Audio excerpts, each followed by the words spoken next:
Hello everyone. Today we will discuss about how to write a popular article, a guideline for write a popular article, and how to publish it.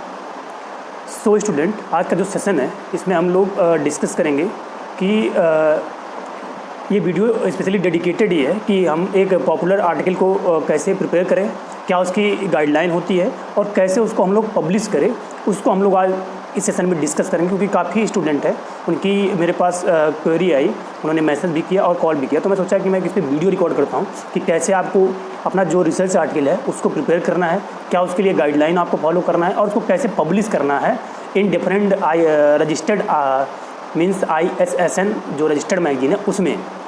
तो इसको मैं discuss करूँगा, काफ़ी helpful होने वाला है video आपके लिए जो भी स्टूडेंट एज ए बिगिनर हैं, भी आर्टिकल अपना प्रिपेयर करना चाह रहे हैं। ठीक है, चाहे जो भी वैकेंसी हो, चाहे आपको SMS को आप देखेंगे या असिस्टेंट प्रोफेसर की देखेंगे या आप प्राइवेट में भी टीचिंग के लिए चाहेंगे, तो आपको मिनिमम 7 to 8 आर्टिकल आपको रिक्वायर होते हैं। आप एक्स्ट्रा पब्लिश कर रहे हैं वो अलग बात है, बट जो मिनिमम रिक्वायरमेंट है उसको आपको फुलफिल करना है। और there are difference between research article and popular article. Research article जो मेनली होता है वो आपका जो रिसर्च टॉपिक होता है, थीसिस होता है, उससे आप with the help of result discussion के साथ उसको प्रिपेयर करते हैं। जबकि जो पॉपुलर आर्टिकल होता है इसमें आप न्यू आइडिया, फैक्ट होते हैं, उनको आप डिसमिनेट करते हैं। आपकी जो खुद की इंटेलेक्चुअलिटी होती है, न्यू आइडिया की, न्यू फैक्ट की, उसको आप डिसमिनेट करते हैं for the creating awareness in the society. तो ये होता है आपका पॉपुलर आर्टिकल और वो रिसर्च आर्टिकल होता है। ये मेजर डिफरेंस होता है research article and popular article में। तो हम लोग डिस्कस करेंगे आज। देखिए, फर्स्ट ऑफ ऑल कि क्या आपको गाइडलाइन फॉलो करनी है, तो वो पहली गाइडलाइन अगर आपको देखा जाए तो वो पहला तो आपको ये फॉलो करना है कि जो टॉपिक आपने डिसाइड किया है वो मोस्टली रिपीटेड ना हो, बहुत ज़्यादा पुराना ना हो। क्योंकि मैं देखता हूँ कि जो आर्टिकल अब इसमें पब्लिश किए जा रहे हैं मोस्टली वो रिपीटेड वर्क ही हैं, मोस्टली कॉपी पेस्ट ही चल रहा है। मैं आपको बता रहा हूँ ओपनली, बट लेकिन आर्टिकल का मतलब ये होता है कि आप खुद की बौद्धिकता को या खुद के आइडिया को प्रेजेंट करें अपने वर्डों में, वो आर्टिकल होता है पॉपुलर आर्टिकल। ये बेसिकली होता है। एंड जो दूसरा क्या है कि आपका जो मिनिमम स्टैंडर्ड है किसी भी मैगजीन का, उसको आपको फॉलो करना है, उसको वेबसाइट पे गाइडलाइन दिया होता है। थर्ड वन क्या है कि article should be plagiarism free, मतलब जो आर्टिकल है आपका वो प्लेगरिज्म से फ्री होना चाहिए, मतलब कॉपी पेस्ट से फ्री होना चाहिए। उसके बाद क्या है कि जैसे उसमें आपको आर्टिकल सेंड करने होते हैं, कैसे आपको सेंड करना है, तो हर मैगजीन की ऑफिशियल वेबसाइट पे आप विजिट करेंगे तो उनका ऑफिशियल एक मेल होता है, उस पर आपको आर्टिकल अपना सेंड करना होता है। ये होता है बेसिक चीज़ें। अब जैसे क्या है कि आर्टिकल आपको करना है, तो आर्टिकल का बेसिकली कंटेंट क्या होता है, इसको मैं डिस्कस करूँगा कि आर्टिकल के कंटेंट क्या होते हैं। किसी भी आर्टिकल के जो कंटेंट होते हैं, पहला क्या आपका होता है कि टाइटल होता है, पहला टाइटल होता है। नेक्स्ट वन क्या आपका होता है, आथर नेम होते हैं, जो उसमें different according to their contribution के हिसाब से नाम होते हैं, फर्स्ट सेकंड थर्ड। उसके बाद क्या है कि डेजिनेशन, मतलब हर आथर का डेजिनेशन क्या है, एज ए वो स्टूडेंट है, एज ए वो एकेडमिशियन है, वो आपका डाला जाता है। फर्स्ट आपका क्या हो गया, टाइटल। सेकंड आपका क्या हो गया, नेम हो गया। थर्ड वन आपका हो गया डेजिनेशन हो गया। फोर्थ वन आपका क्या होता है कि अब्स्ट्रैक्ट और समरी, अब्स्ट्रैक्ट रहता है और समरी होता है फोर्थ वन।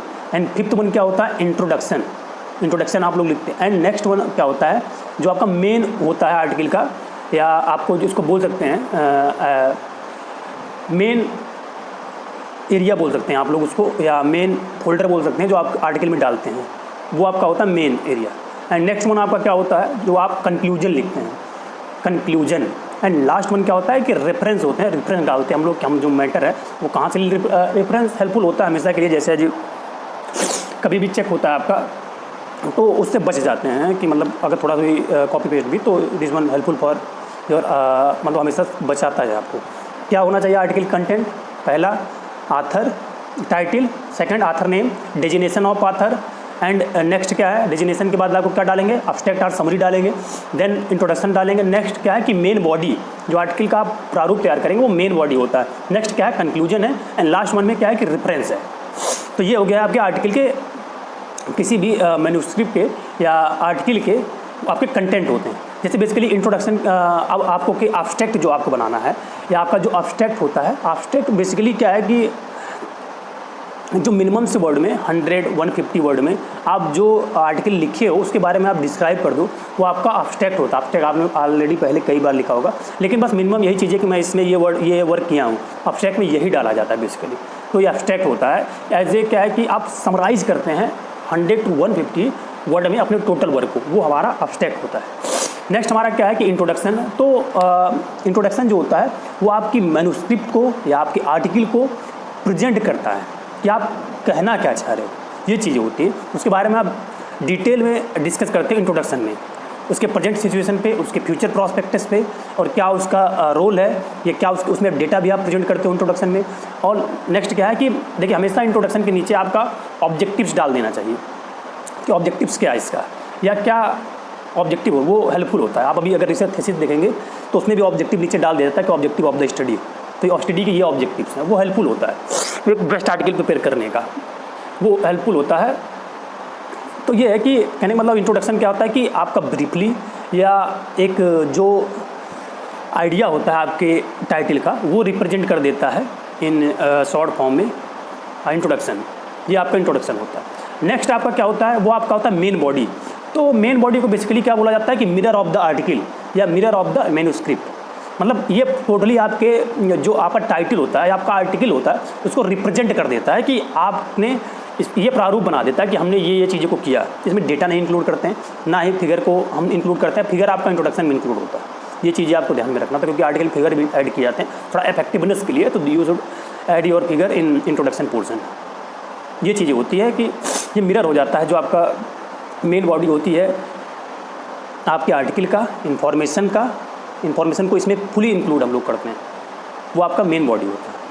एंड नेक्स्ट क्या होता है आपका, तो आप देखेंगे कंक्लूजन। तो कंक्लूजन बेसिकली क्या होता है कि समराइज करता है, या जो आपने वर्क किया उसको फिर आप क्या है कि मिनिमम से कंटेंट में आप प्रेजेंट करते हैं, या फ्यूचर आपकी जो आपके आर्टिकल लिखे हैं उसके क्या फ्यूचर सजेशंस हैं, क्या उसमें फ्यूचर स्टडी और उसका क्या प्रॉस्पेक्टस है फ्यूचर का, वो हम किसमें यूज करते हैं। तो आपको कंक्लूजन में उसको हम लोग डालते हैं कंक्लूजन में। नेक्स्ट क्या आता है, लास्ट आता है हमारा रेफरेंस आता है। तो रेफरेंस के लिए जैसे क्या, रेफरेंस के लिए आप या तो जनरल फॉलो करेंगे, या तो बुक फॉलो करेंगे, या तो आप वेबसाइट को, ऑनलाइन वेबसाइट को फॉलो करेंगे, या तो आप प्रीवियस आर्टिकल कहीं से उठाएंगे। तो रेफरेंस जो लिखने का एक्चुअली तरीका होता है, तो आपको जनरल से अगर उठा रहे हैं तो आपको ऑथर नेम डालना है, ईयर ऑफ पब्लिकेशन डालना है, टाइटल डालना है आपका आर्टिकल का क्या था, पहला क्या, first one author name, second one year of publication, and third one title of article, and next क्या है कि title of the journal, fourth one title क्या है जर्नल का, नेक्स्ट वन वॉल्यूम आपको डालना है, नेक्स्ट आपको इशू नंबर डालना है, नेक्स्ट आपको लास्ट वन पेज नंबर डालना है। ये एक फॉर्मेट होता है रेफरेंस लिखने का फॉर द जनरल के लिए। एंड आप बुक से अगर फॉलो कर रहे हैं तो उसमें भी आपको पहला क्या है कि ऑथर सरनेम, आप ऑथर का सरनेम डालेंगे। नेक्स्ट आपका क्या डालेंगे कि आप टाइटल क्या था उसका, जहाँ से मैटर आपने उठाया बुक के टाइटल क्या था। नेक्स्ट वन एडिशन कौन था आपकी बुक का। नेक्स्ट वन आपको प्लेस ऑफ द पब्लिकेशन, कहाँ पे पब्लिश हुई है वो डालना है आपको। नेक्स्ट पब्लिकेशन ईयर डालना है। This is a format for reference for book purpose, books matter के लिए। एंड लास्ट वन वेबसाइट के लिए क्या है, तो इसमें भी ऑथर का सरनेम आप डालेंगे, टाइटल ऑफ द वेबसाइट आप डालेंगे, प्लेस ऑफ द पब्लिकेशन डालेंगे, नेक्स्ट पब्लिकेशन डेट आप डालेंगे, फिर पब्लिकेशन का आपका ईयर डालेंगे, and last one available URL डालेंगे जो जहाँ से आपने मैटर उठाया। तो ये बेसिकली रेफरेंस लिखने का आइडिया होता है बुक से, ऑनलाइन वेबसाइट से और जर्नल से। और मोस्टली जो कोई भी मैगजीन है वो आर्टिकल एक्सेप्ट करती है इन वर्ड फॉर्म में। बेसिकली टाइम्स न्यू रोमन में फॉन्ट साइज जो आपका है वो 12 लेती है। तो ये फॉर्मेट है। और आर्टिकल अगर देखा जाए एक इफेक्टिव आर्टिकल या जो गुड आर्टिकल होता है वो 2 से minimum 2 page and maximum 5 page से ज़्यादा नहीं होना चाहिए। अगर 5 पेज से अप हो रहा है, 6-7 पेज का हो रहा है, 6 लास्ट चल जाएगा, 7 चल जाएगा, लेकिन 7 से ऊपर हो रहा था this would consider in book chapter, तो वो बुक चैप्टर में कंसिडर हो जाता है। आप पब्लिश कर सकते हो, बट इफेक्टिव जो एक अच्छा पेज नंबर है या एक अच्छे आर्टिकल की जो पेज नंबर देखा जाए तो मिनिमम 2 मैक्सिमम 5 पेज ये होता है आपके आर्टिकल। तो जो बेसिकली आर्टिकल का क्या प्रोसीजर है, क्या गाइडलाइन है, कैसे हम लोग लिखते हैं, मैंने इसको डिस्कस किया। आई होप आप लोगों को समझ में आया होगा। अगर कुछ आपका डाउट होगा तो कमेंट सेक्शन बॉक्स में राइट डाउन करिएगा। वीडियो को अपने सीनियर तक, अपने बैचमेट तक या जूनियर तक जरूर शेयर करिएगा और एक बार कमेंट करके जरूर बताइएगा कि इन्फॉर्मेशन आपको कैसी लगी। आज वाले सेशन में मैंने डिस्कस किया कि एक आर्टिकल पब्लिश करने के लिए क्या आपको गाइडलाइन फॉलो करनी है, कैसे उसको प्रिपेयर करना है, क्या आर्टिकल के कंटेंट होते हैं और क्या जो मिनिमम स्टैंडर्ड उसको कैसे फॉलो करना होता है। देखिए मैगजीन ऑलरेडी मेरी, हम लोगों की एक मैगजीन चल रही है, new agriculture magazine, ISSN registered magazine है, उसको हम लोग फॉलो कर सकते हैं। या आप कोई दूसरी मैगजीन ऑलरेडी आपके पास होंगी उनमें पब्लिश कर सकते हैं। अगर आपको मैगजीन की लिस्ट चाहिए तो मुझे आप मैसेज कर सकते हैं, मैं आपको मैगजीन की लिस्ट भी दे दूँगा। और सेम प्रोसीजर आपको हिंदी आर्टिकल में पब्लिश करने के लिए किया जाता है, सेम उसमें भी किया जाता है। जैसे इसमें क्या करते हैं सेम उसमें भी वही करते हैं, उसमें भी आर्टिकल पब्लिश करने का। उसमें क्या है कि आप अगर डालना चाहें तो रेफरेंस डाल सकते हैं, अदरवाइज़ उसको आप नहीं डालेंगे तो भी चल जाएगा। उसमें भी सेम यही बनाते हैं कि इंट्रोडक्शन प्रस्तावना से लेकर ऐसे बना देते हैं वो भी आर्टिकल। तो ये चीज़ें आपको उसमें भी फॉलो करनी है। सो सेशन में एंड करता हूँ। Thank you for listening.